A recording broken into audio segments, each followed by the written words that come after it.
Okay, so last time we saw why it makes sense that x of t should be cosine of t and y of t should be sine of t if you would like to define a circular motion where at time 0, we're here at 1 comma 0, and then as time increases, we are going around the circle in this direction.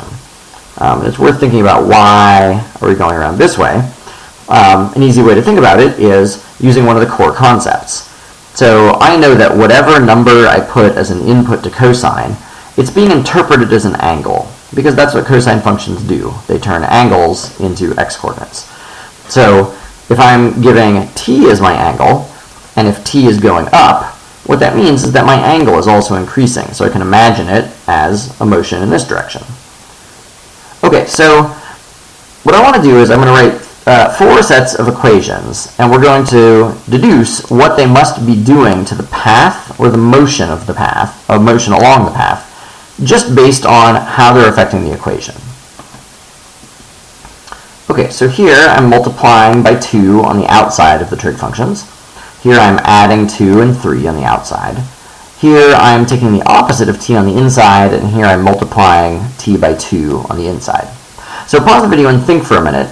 What is each one of these transformations going to do to either the path that I'm moving along or my movement, the motion, the kind of motion that's happening along the path? And think about what each of these transformations is affecting. Is it about an angle or is it about a coordinate? Okay, so here's how I think about them. We know that for any time that I plug in, as soon as cosine has turned it into an x-coordinate, this 2 has to be affecting those x-coordinates. So let's imagine the cosine graph for a second. I know the cosine graph has outputs that go between 1 and -1. So what that means is that in my original function, no matter what time I enter, the x-coordinates on my path are never going to be bigger than 1 or smaller than -1. And you can see that in the path here. The biggest x-coordinate I ever get to is 1. The smallest x-coordinate I ever get to is -1 on this side. Well, okay, what happens if I multiply it by 2?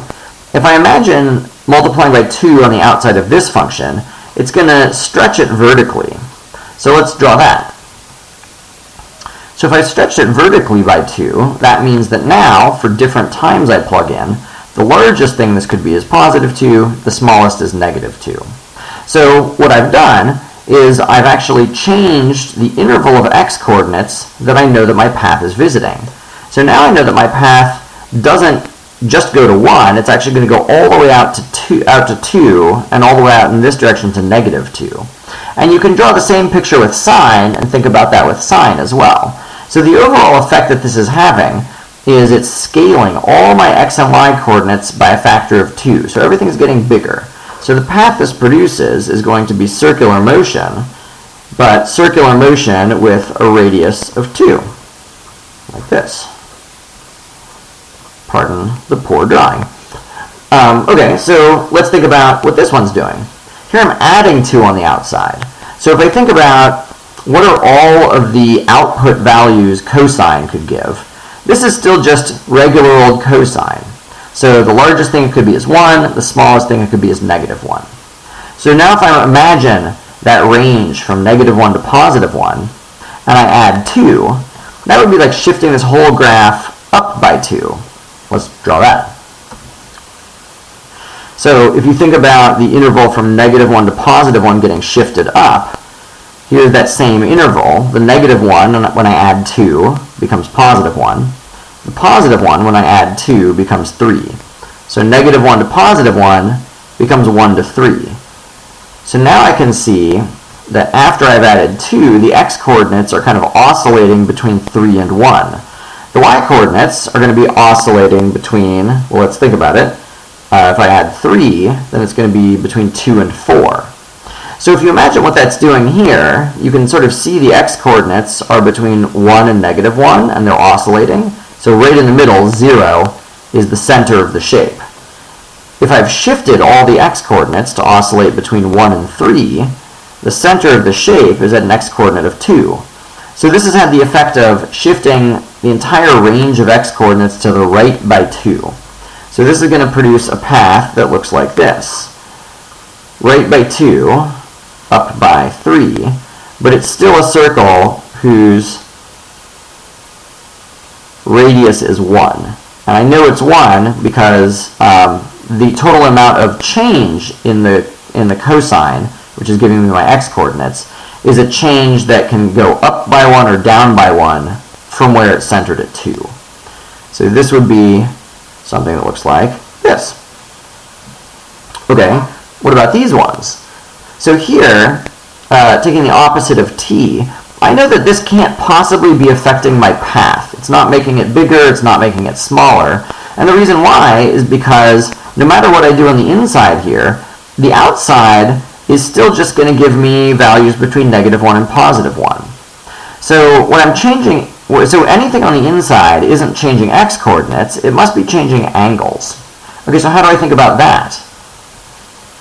Remember, in the original equation, t was the input to cosine and sine. So t is being treated like the angle. So an angle of 0 would be here, an angle of 1 would be up a little bit, an angle of 2 would be up a little bit more, an angle of 3 would be up a little bit more. I'm making up the units here. These aren't degrees, they're not radians. We're just imagining that as angle goes up, the point is rotating around the circle this way. Well, okay, what happens now if I treat the angle as -t? What that must mean is that as the angle is going up, as time is going up, the angle is becoming more and more negative, and that means moving in the opposite direction. So when time is 0, we still have an angle of 0, because -0 is 0. When time is 1, instead of moving 1 degree or whatever this direction, we're moving 1 degree in the opposite direction, because it's -1. And then for 2, we're moving a little bit further in the opposite direction, and a little bit further in the opposite direction. So if t is the angle, that means we're moving this direction as t increases.